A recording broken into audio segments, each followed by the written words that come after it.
नमस्कार विद्यार्थी मित्रांनो आणि तुमचं सर्वांचं स्वागत आहे आपलं चॅनल विद्यार्थी नामावरती. आणि यावर्षीची डिप्लोमा प्रवेश प्रक्रिया सुरू झालेली आहे 2026ची. आपण ती या चॅनलवरती कव्हर करणार आहोत. थोडासा उशिरानेच मी हा व्हिडिओ बनवत आहे.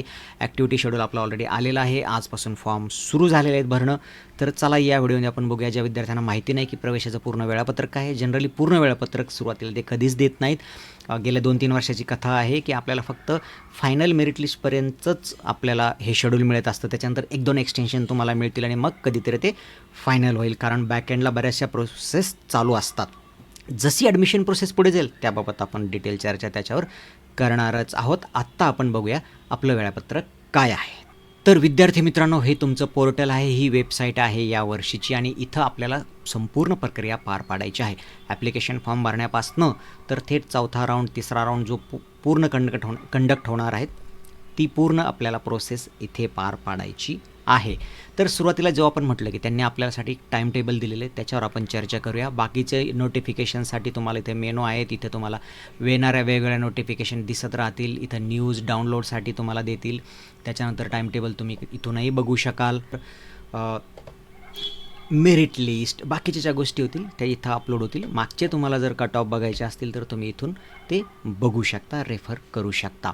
तर चला आपण जाऊया. आपला जो मेन मुद्दा आहे, तर वेळापत्रक आपलं काय असणार आहे. तर विद्यार्थी मित्रांनो, हे सर्क्युलर आपल्यासाठी दिलेलं आहे आणि याच्यामध्ये 2 प्रकारे तुम्ही फॉर्म भरू शकता. यावर्षी फॉर्म भरण्यामध्ये काहीही बदल नाही आहे. तुम्ही ऑनलाईन पद्धतीनं स्क्रुटिनी तुम्ही चूज करू शकता, कारण फक्त फॉर्म भरणं गरजेचं नाही, तर फॉर्म आपला भरल्यानंतर तो कोणीतरी चेक करणं ही गरजेचं असतं. म्हणून मध्ये एक स्क्रुटिनी त्यांनी ठेवलेली आहे आणि ती स्क्रुटिनी तुम्ही आता स्क्रुटिनी पद्धतीनं भरू शकता फॉर्म, किंवा फिजिकल स्क्रुटिनी. थोडक्यात सांगायचं तर स्क्रुटिनी म्हणजे तुम्ही ऑनलाईन फॉर्म भरणार, ऑनलाईन सबमिट करणार. स्क्रुटिनीसाठी कोणतं तरी एक सेंटर तुम्हाला ॲटोमॅटिकली सिस्टीम अलोकेट करेल. ते लोक तुमचा फॉर्म चेक करतील आणि कन्फर्म झाला की तुमच्या लॉग इनमध्ये तुम्हाला कळेल की आपला फॉर्म कन्फर्म झाला. कारण फॉर्म कन्फर्म झाल्याशिवाय तुमचं नाव मेरिट लिस्टमध्ये येणार नाही. फक्त फॉर्म भरणं नाही पुरेसं, नाही तर आपला फॉर्म स्क्रुटिनाइज होणंसुद्धा गरजेचं आहे. आणि दुसरा एक पर्याय म्हणजे तुम्ही ऑनलाईन फॉर्म भरणार, प्रिंट काढणार, सारे डॉक्युमेंट घेऊन तुम्ही FCAला जाणार आणि तिथं त्यांच्यासमोर ते डॉक्युमेंट दाखवणार. ते तुमच्यासमोर ते चेक करून तुमचं लगेच कन्फर्मेशन तुम्हाला देणार.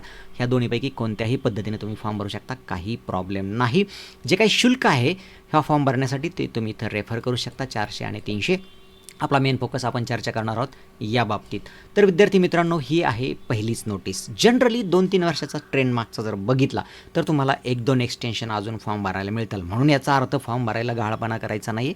आपल्याकडे वेळ आहे तर तुम्ही फॉर्म भरून घ्यायचा आहे. तर आपल्याला फॉर्म भरण्यासाठी आजपासून सुरू झालं तर 22 जूनपर्यंत आपण फॉर्म भरू शकणार आहोत. आणि सेम तुम्हाला स्क्रुटिनीसुद्धा तुमची सुरू होणार आहे 20 तारखेपासून, तर 22पर्यंत तुम्ही स्क्रुटिनी करू शकता. तोपर्यंत आपली स्क्रुटिनी होणं गरजेची आहे. ह्याच्यामध्ये कसं असतं की जर तुम्ही फॉर्म भरला, काही त्रुटी जर आल्या, ऑनलाईन स्क्रुटिनीमध्ये काही त्रुटी आल्या तर तुम्हाला कळतील त्या लॉग इनमध्ये. तुम्ही त्या कंप्लाय करायच्या आहेत, परत सबमिट करायचा आहे फॉर्म आणि परत तो मग फायनल झाला की तुमच्या डॅशबोर्डवर दिसेल तुमचा फॉर्म कंप्लीट झालेला आहे. फिजिकल स्क्रुटिनीमध्ये तुम्ही गेलात, त्यांनी काही क्वेरी काढली तर तुम्हाला ती लगेच तुम्हाला तिथं कंप्लाय करता येईल. तुमच्याकडे डॉक्युमेंट असेल तर तुम्ही ते देऊन लगेच तुमचा फॉर्म तो पडताळणी करून घेणार, कारण ही स्टेप आपल्यासाठी महत्त्वाची आहे. ही स्टेप झाल्याशिवाय आपलं नाव जसं मी सांगितलं मेरिट लिस्टमध्ये येणार नाही. आणि एकदा हे सगळं झालं की मग काय होईल, आपली तात्पुरती पहिल्यांदा एक प्रोव्हिजनल मेरिट लिस्ट आपण त्याला म्हणतो, ती आपल्याला प्रदर्शित केल्या जाईल. म्हणजे तुम्ही तिथं बघू शकता की तुम्ही महाराष्ट्रात कितवे आहात, तुमच्या कॅटेगरीमध्ये तुम्ही कितवे आहात, मुलींमध्ये कितवे आहात, ह्या सगळ्या प्रकारचे ज्या प्रकारच्या जागा निर्माण केलेल्या असतात. म्हणजे सीट मॅट्रिक्समध्ये ज्या प्रकारच्या जागा दिलेल्या असतात, ज्या प्रकारचं आरक्षण आखलेलं असतं, त्याप्रमाणे तुमचे मेरिट नंबर तुम्हाला मिळत असतात. त्यावरून तुम्हाला अंदाज येईल की आपण पूर्ण विद्यार्थ्यांमध्ये कितवे आहोत आणि मग मागच्या वर्षी कोणतं कॉलेज कोणत्या रँकला क्लोज झालं होतं आणि मग या वर्षीचा ट्रेंड जर तसाच राहिला तर आपल्याला कोणतं कॉलेज मिळू शकतं ह्याचा अंदाज तुम्ही बांधू शकता.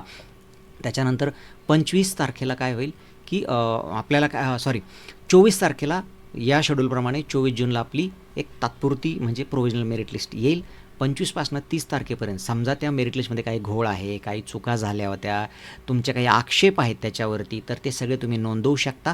कारण आपल्या ॲडमिशन सिस्टीमचा पाया हा मेरिट लिस्ट असते आणि ती फायनल एकदम फर्मली एकदम अचूक करणं गरजेचं असतं. म्हणून मध्ये आपल्याला तो पिरियड दिला जातो. एखाद्याकडे काही डॉक्युमेंट नसेल या काळात तो आणून देऊ शकतो. म्हणजे EWS नसेल त्याच्याकडे किंवा कॅटेगरीचा एखादा डॉक्युमेंट नसेल पण आत्ता आला असेल तर तुम्ही या काळात ते करू शकता. कारण एकदा 2 तारखेला फायनल मेरिट लिस्ट लागली की मग तुमच्याकडे डॉक्युमेंट आलं तरी त्याचा उपयोग होणार नाही ॲडमिशनसाठी. म्हणून हे आपल्यासाठी 2 तारीख आपल्यासाठी फायनल मेरिट लिस्टची आहे. याच्यात नक्कीच बदल होत जाणार आहेत. आपल्याला 1-2 एक्सटेन्शन मिळत असतात.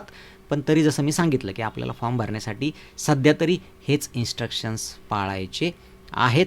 जशी जशी सिस्टीम पुढे जाईल आपण यावर चर्चा करत जाऊयात. तर विद्यार्थी मित्रांनो, या वर्षीच्या या इनिशियल व्हिडिओमध्ये बस एवढंच होतं. ॲडमिशन सिस्टीम कशी असते, ते राऊंड वाईज कसं पुढे जाते, ह्या सगळ्याबाबत आपण चर्चा केलेली. यावर्षी नवीन असं काही नाही. जर नवीन काही बदल त्याच्यामध्ये जाणवला तर नक्कीच मी तुमच्यासमोर तो मांडण्याचा प्रयत्न करणार आहे. थांबूया इथे, पुन्हा भेटू नवीन व्हिडिओमध्ये. तोपर्यंत नमस्कार, शुभरात्री.